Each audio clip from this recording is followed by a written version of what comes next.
నమస్తే, welcome to our channel. నేను ఆదిత్య. ప్రకృతి వైపరీత్యాల వల్ల విజయవాడ ఎంత అతలాకుతలం అవుతుందో మనం చూస్తూనే ఉన్నాం. కాకపోతే ఏపీ మాజీ సీఎం వైఎస్ఆర్సీపీ అధినేత జగన్మోహన్ రెడ్డి మాత్రం దీనికి భిన్నంగా మరో వ్యాఖ్యలు చేయడం జరిగింది. విజయవాడకి ఈరోజు ఇలాంటి పరిస్థితులు రావడానికి గల కారణం నారా చంద్రబాబు నాయుడు ఏపీ సీఎం అంటూ ఆయన చేసినటువంటి వ్యాఖ్యలు ఇప్పుడు నెట్టింట పెద్ద సంచలనమే రేపుతూ ఉన్నాయి. కేవలం బుడమేరుకు సంబంధించినటువంటి ప్రాజెక్టు గేట్లు ఎత్తేయడం వల్లే ఈరోజు విజయవాడకి ఇలాంటి పరిస్థితులు వచ్చాయంటూ ఆయన చేసినటువంటి వ్యాఖ్యలు ఇప్పుడు నెట్టింట వైరల్ అవుతున్నాయి. మరి ఈ అంశం గురించి మాట్లాడడానికి ప్రస్తుతానికి మనతో పాటు స్టూడియోలో ఉన్నారు ప్రముఖ పొలిటికల్ అనలిస్ట్ కేవీ ప్రసాద్ గారు. సో సార్ని అడిగి మరి విషయాలు తెలుసుకుందాం. సార్ నమస్కారం. సార్ నమస్తే అండి. ప్రకృతి వైపరీత్యాల కారణంగా విజయవాడ ఎంత అతలాకుతలం అవుతుందో మనం చూస్తూనే ఉన్నాం. చంటి బిడ్డ దగ్గర నుంచి పండు ముసలి వరకు కూడా ప్రతి ఒక్కరు నరక యాతన అనుభవిస్తున్నారు. కానీ ప్రతి ఒక్కరికి కూడా ఏపీ సీఎం చంద్రబాబు నాయుడు మాత్రం భరోసా ఇస్తూ మనోధైర్యాన్ని ఇస్తూ నిత్యం వాళ్ళంటే ఉంటున్నట్టు మనకి విజువల్స్ అయితే చూస్తున్నాను సోషల్ మీడియా వేదిక. కానీ ఈరోజు విజయవాడకి ఇలాంటి పరిస్థితులు రావడానికి కారణం కేవలం నారా చంద్రబాబు నాయుడు చేసినటువంటి ఒక పని అంటూ జగన్మోహన్ రెడ్డి చేసినటువంటి వ్యాఖ్యలు మనం చూసాం. సో బుడమేరు ప్రాజెక్టు గేట్లు ఎత్తివేయకుండా ఉండుంటే ఈరోజు ఇలాంటి పరిస్థితి వచ్చేది కాదేమో అంటూ ఆయన చేసినటువంటి వ్యాఖ్యలు ఏవైతే ఉన్నాయో దీన్ని ఏ విధంగా చూడొచ్చు? నిజంగా ఆ గేట్లు ఎత్తడం వల్లే ఈరోజు ఇలాంటి పరిస్థితులు వచ్చాయంటారా? ఇప్పుడు ఒకటండి, అసలు బుడమేరు అనేది ఒక ఏరు అండి. అదేమీ కాదు, మీరు చెప్పినట్టుగా అది లేకపోతే ఒక ఆనకట్టో లేకపోతే ఒక బ్యారేజో కాదు, ఇది గేట్లు పెట్టడానికి. అసలు బుడమేరు అనేది ఒక ఏరు, దానికి గేట్లు ఉన్నాయా అన్నది ఆయన్ని అడగాలి. అసలు అది ఒక అతిశయోక్తి, ఆయన మాట అతిశయోక్తి. అంటే మరి బుడమేరుకి ఈయనైనా సొంతంగా గేట్లు పెట్టాడా, లేకపోతే ఎవరికి తెలియని ఎవరు పెట్టని గేట్లు ఈయన కళ్ళకైనా కనపడుతున్నాయి? ఎందుకంటే ఈయన ఆత్మలతో మాట్లాడే మనిషి కదండి. ఆత్మలతో మాట్లాడే మనిషి కాబట్టి ఈయనకైనా అతీంద్రమైన శక్తులు ఉన్నాయా? దాని గేట్లు ఉన్నట్టుగా ఈయన చూశాడా, లేకపోతే కళ్ళలో కనిపించినాయా, లేకపోతే నిజంగానే ఈయన చూశాడా, లేకపోతే ఈయన గత 5 ఏళ్ళు పరిపాలనలో ఎన్నో తొగ్గులక పనులు చేశాడు కదా. సో ఆ తొగ్గులక పనులతో పాటే ఈ బుడమేరు కూడా అయినా గేట్లైనా బిగించాడా అన్నది కూడా ఆయన్ని మనం అడగాలి. ఎందుకంటే జగన్మోహన్ రెడ్డి ఎంత రాజకీయంగా అజ్ఞాని, ఎంత అపరిపక్తమైన స్టేజ్లో ఉన్నాడు అన్నదానికి ఒక ఫైనెస్ట్ ఎగ్జాంపుల్. అంటే కేవలం ఒక సీఎం అయిపోవాలి, ఒక సీఎం అవ్వాలనే ఆ ఆలోచన దురాలోచన తప్పించి ఎక్కడా కూడా అతనికి రాజకీయ పరిజ్ఞానం లేదు, ప్రజల మీద అవగాహన లేదు, ప్రజా పాలన మీద అవగాహన లేదు, రాష్ట్ర అభివృద్ధి మీద పాలన లేదు, అసలు ఇన్వెస్ట్మెంట్స్ ఎలా తీసుకురావాలి, ఇండస్ట్రీస్ ఎలా తీసుకురావాలి, రాష్ట్రాన్ని ఏ విధంగా మనం ప్రగతి మార్గాన్ని తీసుకెళ్ళాలి, ఏమాత్రం ఆలోచన లేదు. మాట్లాడితే నేను బటన్ నొక్కాను, మీరు నా కోసం ఒక బటన్ నొక్కండి అని చెప్పడం తప్పించి అక్కడ ఎక్కడ ఎడాపెడ అందిన కాడల్లా అప్పులు చేసి ఉన్న ఆస్తుల్ని, గవర్నమెంట్ ఆస్తుల్ని, కాలేజీలని, హాస్పిటల్స్ని, కలెక్టరేట్లని, వీటిని పాలిటెక్నిక్ని, ప్రభుత్వ స్థలాలన్నింటినీ కూడా కుదవబెట్టి డబ్బులు తీసుకొచ్చి బటన్ నొక్కాను అని చెప్పి ఏదో 4 వెల్ఫేర్ స్కీమ్లు చెప్పి ప్రజలను మభ్యపెట్టి మాయపెట్టి రాష్ట్రాన్ని ఏ విధంగా దోచేసాడో మనం చూసాం. ఈ రోజున బాబు గారు ఏదో తన ఇంటిని కరకట్ట మీద ఉన్న తన ఇంటిని కాపాడుకోవడం కోసం బుడమేరు గేట్లు ఎత్తారు. ఆ పాప ఫలితమే ఈ రోజున కంప్లీట్గా విజయవాడ నగరం జలమయం అయిపోయింది. దానికి ప్రధాన బాధ్యుడు బాబు గారు అని చెప్పి అవాకులు చవాకులు పేలుతున్నాడు. అసలు అతనికి కనీస ఇంగితం జ్ఞానం లేకుండా మాట్లాడుతున్నాడు. రెండోది, ఆ బుడమేరు అనేది ఓన్లీ 15,000 క్యూబిక్ సెంటీమీటర్స్ కోసమే డిజైన్ చేసిన ఒక ఏరు అది. సో అటువంటిది ఒక్కసారిగా మరి ఇన్ని లక్షల క్యూబిక్ సెంటీమీటర్ల వాటరు ఇటు తెలంగాణ ప్రాంతం నుంచి వచ్చిన ఆ వరదంతా కూడా మనకి రావడం, ప్లస్ మళ్ళీ దానికి పైపెచ్చు వర్షం కురవడం. సో దగ్గరగా గత 2 దఫాలు విజయవాడకి కాస్త ఈ వాటర్ మూలంగా ముప్పు వాల్చినప్పుడు కూడా అది ఇంత పెద్దగా రాలేదు, అప్పుడు చాలా తక్కువ వచ్చింది. ఈసారి ఆల్మోస్ట్ మీకు దగ్గర 12 లక్షలకి క్యూబిక్ సెంటీమీటర్లకి అటు ఇటు ఒక 20-30 క్యూబిక్ సెంటీమీటర్ తక్కువ. సో అంత భారీగా నీళ్లు రావడం జరిగింది. సో దాన్ని ఎవడూ ఏమీ చేయలేడు. అది నేచర్ కలామినిటీ. సో నేచర్ తలుసుకుంటే ఇప్పుడు భూకంపాన్ని మనం ఆపగలదామా, లేకపోతే అగ్నిపర్వతాన్ని మనం అరచేత్తో ఆపగలుగుతామా? సో అలాగే ఇది కూడా న్యాచురల్ కలామిటీస్ అంతే, కూడా ఏమి చేయలేం. న్యాచురల్ కలామిటీస్ అనేది ఇంకా దాన్ని ఎవ్వరు కూడా ఏం చేయలేని పరిస్థితి. మీరు చూసుంటారు కొన్ని న్యాచురల్ కలామిటీస్, సునామీస్ ఇటువంటివి వచ్చినప్పుడు టెలికమ్యూనికేషన్స్ కూడా పనిచేయవు. సో మన మొబైల్స్ పనిచేయవు, టెలికమ్యూనికేషన్స్ పనిచేయవు. సో అది నేచర్కు ఉన్న శక్తి, పవర్. ఇప్పుడు నేచర్ ఒక్కసారి ఇరిటేట్ అవుతే సో నేచర్ ముందు మనం జస్ట్ ఆఫ్టర్ ఆల్ గడ్డిపూచ లాంటి వాళ్ళు. సో నేచరు మనకి సహకరిస్తేనే, ప్రకృతి మనతో అనుసంధానమై మనతో ట్రావెల్ చేస్తేనే ఈ భూమి మీద మనం మనుగడ సాధిస్తాం. కాదు నేచర్కి చిర్రెత్తుకొచ్చి మనం చేసే అవకతవకలు, లేకపోతే డిఫారెస్టేషను, లేకపోతే ఈ యొక్క కొండలన్నీ పిండి కొట్టేయడం, లేకపోతే ఇలీగల్ మైనింగ్ చేయడం, అడవులన్నీ నరికేయడం, ఇటువంటి అదేవిధంగా విపరీతమైన ప్లాస్టిక్ వాడడం. సో ఇటువంటి నేచర్కి ఇష్టం లేని పనులన్నీ కూడా మనం చేసిన టైంలో ఒక్కోసారి నేచర్ ఇరిటేట్ అవుతూ ఉంటుంది. సో అటువంటి సందర్భంలో మళ్ళీ తనకు తానుగా హీల్ చేసుకునే వరకు కూడా మనం ఏం చేయలేని పరిస్థితి అది. సో అదేవిధంగా ఇది నేచర్ కలామినిటీ. ఇప్పుడు ఈ మధ్య కాలం చూస్తుంటే గ్లోబల్ వార్మింగ్ అంటున్నారు. దానివల్ల ఏంటంటే సడన్గా మనకి ఒక్కసారిగా మేఘాలు రావడం, ఏదో పైన ఆకాశానికి చిల్లు పడినట్టుగా విపరీతమైన వర్షం కుండబోతగా కురవడం.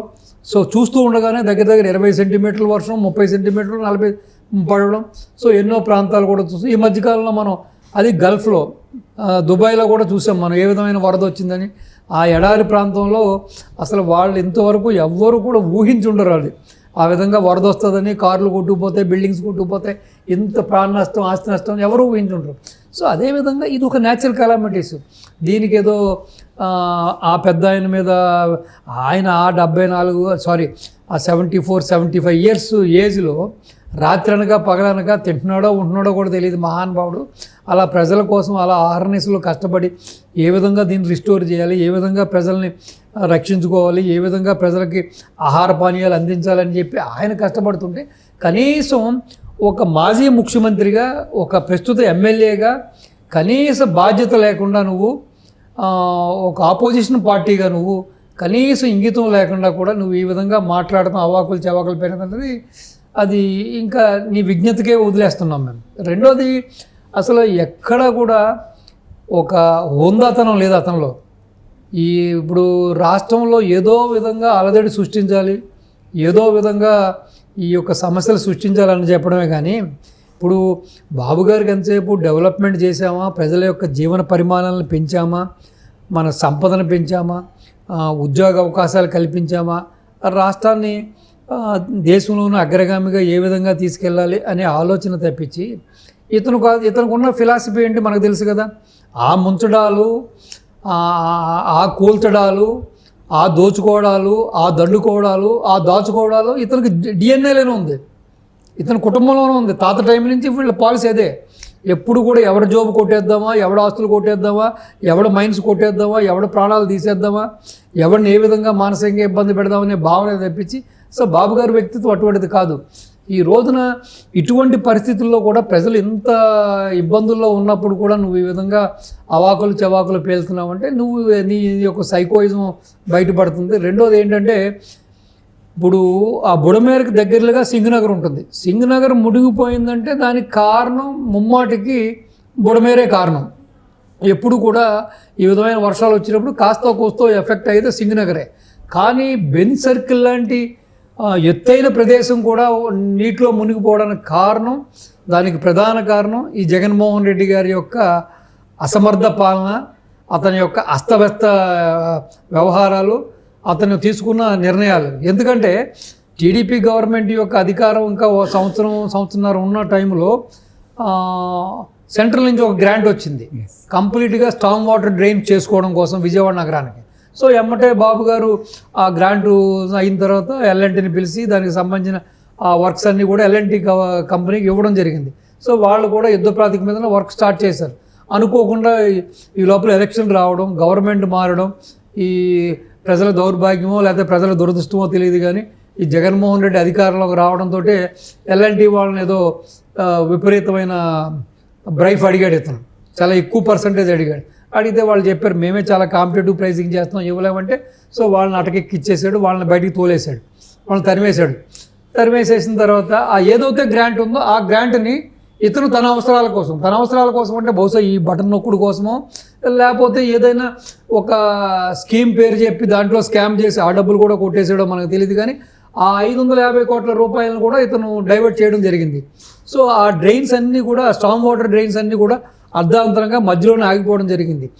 దాని ఫలితమే ఈ రోజున ఆ విజయవాడ ప్రజల పాలిట శాపమై వాళ్ళందరూ కూడా ఆ విధంగా నీటిలో ఆస్తులు మునిగిపోయి వస్తువులు పాడిపోయి ఇళ్లలో నీళ్ళు వచ్చేసేసి అన్నమో రామచంద్ర అంటా కూడా తాగునీరు లేక తినడానికి తిండి లేకుండా ఈ విధంగా అలమటించడానికి కారణం ఈ దుర్మార్గుడు, ఈ దుష్టుడే.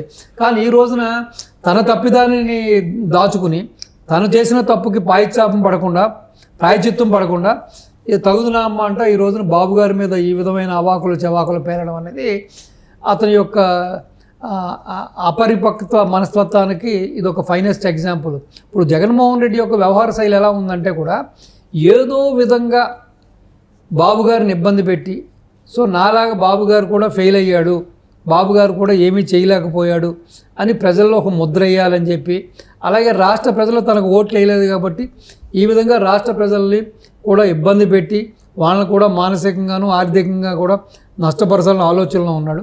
అదేవిధంగా ఏ ఇన్సిడెంట్ జరిగినా కూడా ఒక బాధ్యతాయుతమైన ఒక అపోజిషన్ లీడర్గా, ఒక ఎమ్మెల్యేగా, ఒక మాజీ ముఖ్యమంత్రిగా కనీసం నీతి నియమ నిబద్ధతలు లేకుండా దాన్ని ఏదో విధంగా మసిపూసి మారడికాయ చేసి మళ్ళీ ప్రజల మన్ననలు చేకూర్చుకుని దాన్ని ఓటుగా మార్చుకుని ఆ ఓటుతోటి మళ్ళీ అధికారానికి వచ్చి మళ్ళీ ఏ విధంగా నోట్ల కట్టలు సంపాదించుకోవాలనే ఆలోచన తప్పించి అతనికి అసలు రాష్ట్రం మీద కానీ రాష్ట్ర ప్రజల మీద కూడా లేదు. ఇప్పుడు మీరు చూస్తే కూడా ఆ ప్రకాశం బ్యారేజ్కి ఏదో పడవ వచ్చి తగిలింది జరిగింది. కొన్నిసార్లు ప్రకృతి వైపరీత్యాలంటే ఆ ఫోర్స్ ఆఫ్ వాటర్ వచ్చినప్పుడు కొన్ని పడవలు ఆ తాళ్ళు దిగిపోయి లేకపోతే అట్లా గమ్యం మారిపోయి వచ్చి గుద్దుకోవడం అది సహజం. కానీ ఇప్పుడు రాష్ట్రంలో జరుగుతున్న కొన్ని సంఘటనలు, ఇన్సిడెంట్లు, ఈ యొక్క జగన్మోహన్ రెడ్డి ఫ్రస్ట్రేషన్ చూస్తున్నప్పుడు మనకు అనిపించేది ఏంటంటే బహుశా అది కూడా ఏదైనా కుట్ర కోణం ఉందా, అది కూడా ఇతను కావాలని చెప్పి బ్యారేజ్ని డ్యామేజ్ చేయడానికి చేసిన ప్రయత్నం అని కూడా ఆలోచనలు వస్తున్నాయి. అదే కూడా వీకోట్లో జరిగిన ఒక సంఘటన 2 కుటుంబాల మధ్య ఏదో క్రికెట్ బాల్ విషయంలో 2 కుటుంబాలకు సంబంధించిన ఒక 2 వర్గాలుగా మారిపోయింది. బయట ఊళ్ళ నుంచి కూడా వ్యక్తులు వచ్చారు, పొంగనూరు నుంచి అక్కడి నుంచి కూడా వచ్చి వాళ్ళు కొట్టుకుని అది అక్కడ 144 సెక్షన్ పెట్టింది. అక్కడ ఉన్న పోలీస్ అధికారులు కూడా దెబ్బలు తగిలాయి. సో ఏదో విధంగా రాష్ట్ర యొక్క ఇమేజ్ని దెబ్బతీసి ఇటు ఇన్వెస్టర్స్ కానీ ఇటు పారిశ్రామికవేత్తలు కానీ రాష్ట్రం వైపు చూడడానికి భయపడేలాగా ఒక భయంతో ఒక విధమైన టెరిఫిక్ అట్మాస్ఫియర్ క్రియేట్ చేయడానికి అతను ప్రయత్నం చేస్తున్నాడనేది ప్రస్ఫుటంగా కనబడుతుంది.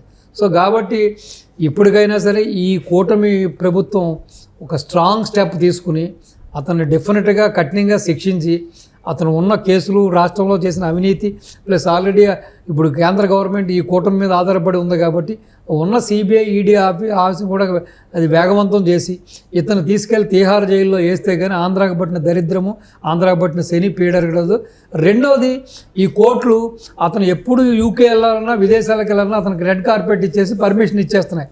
ఇది ఇంత అవినీతి పరుడికి ఇంత 10 ఏళ్ల బట్టి బెయిల్ మీద ఉంటూ కూడా ఎక్కడ కూడా కోర్టులు మేనేజ్ చేస్తూ సిస్టాన్ని మేనేజ్మెంట్ తిరుగుతున్న వాడికి అడగడం పాపం పర్మిషన్ ఇస్తున్నాయి. ఇదే కోర్టుల్ని, ఇదే జ్యుడిషియరీని, ఇదే న్యాయ వ్యవస్థని, ఇదే న్యాయమూర్తుల్ని నేను ఒక విన్నపం చేస్తున్నాను మీ ద్వారా. అయ్యా మీరు అడగగానే దేశం విడిచిపెట్టుకోవడానికి అతనికి పర్మిషన్ ఇస్తున్నారు. మీ అందరికీ చేతులు ఎత్తి నమస్కరిస్తున్నా. ఈ వ్యక్తిని పూర్తిగా జీవితాంతం బహిష్కరించండి ఈ దేశం నుంచే. లేదు ఆ కేసులు త్వరితగతిని విచారించి ఆ జీవితాంతం అతను ఆ తిహార్ జైల్లో ఉండేలాగా లోపల పడేయండి. లేదంటే మా రాష్ట్రం ఆల్రెడీ అది మా రాష్ట్రం ఇప్పుడు వడివిడి అడుగులేస్తూ కొత్త రాష్ట్రం అది ఇంకా నిలదొక్కుకోవడానికి ఇబ్బంది పడుతుంది.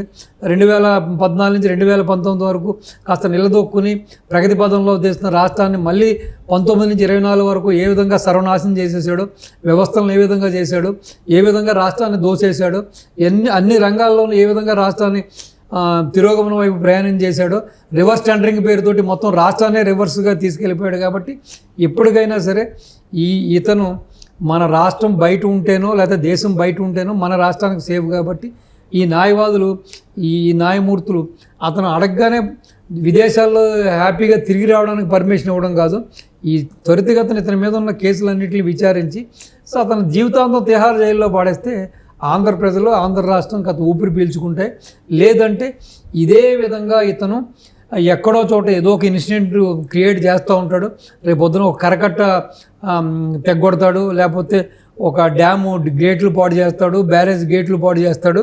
సో లేకపోతే రాష్ట్రంలో కులాల మధ్య, మతాల మధ్య చిచ్చులు పెడతాడు, వర్గాల మధ్యన చిచ్చు పెడతాడు, ఊరికి చిచ్చు పెడతాడు, జిల్లాకి చిచ్చులు పెడతాడు. కాబట్టి ఇతను ఒక విధ్వంసకారుడు. ఇతను ఒక సైకో. ఇతనికి ఎక్కడ కూడా ప్రగతిశీల రాజకీయాల మీద ఒక నమ్మకం లేదు కాబట్టి ఇతను ఒక ప్రమాదకారిగా మారిపోయాడు. కాబట్టి బాబు గారు కూడా తన మెతక వైఖరిని మార్చుకుని ఒక స్ట్రాంగ్ స్టెప్ తీసుకుని ఈ వ్యక్తిని ఎంత తొందరగా రాష్ట్రం బయటకు పంపిస్తే అంత తొందరగా రాష్ట్రానికి శ్రేయస్సు, రాష్ట్ర ప్రజలకి శ్రేయస్సు, అలాగే ఈ యొక్క మిత్రపక్షానికి కూడా శ్రేయస్సు. లేదంటే చెవిలో జోరీగలాగా మారిపోయేతను ఏదో విధంగా ఇబ్బంది పెడతానే ఉంటాడు. కాబట్టి ఎప్పటికైనా సరే ఇతని మీద స్ట్రాంగ్ స్టెప్ తీసుకోవాల్సిందిగా మీ ద్వారా గౌరవ ముఖ్యమంత్రి గారికి నా విన్నపం. నమస్తే.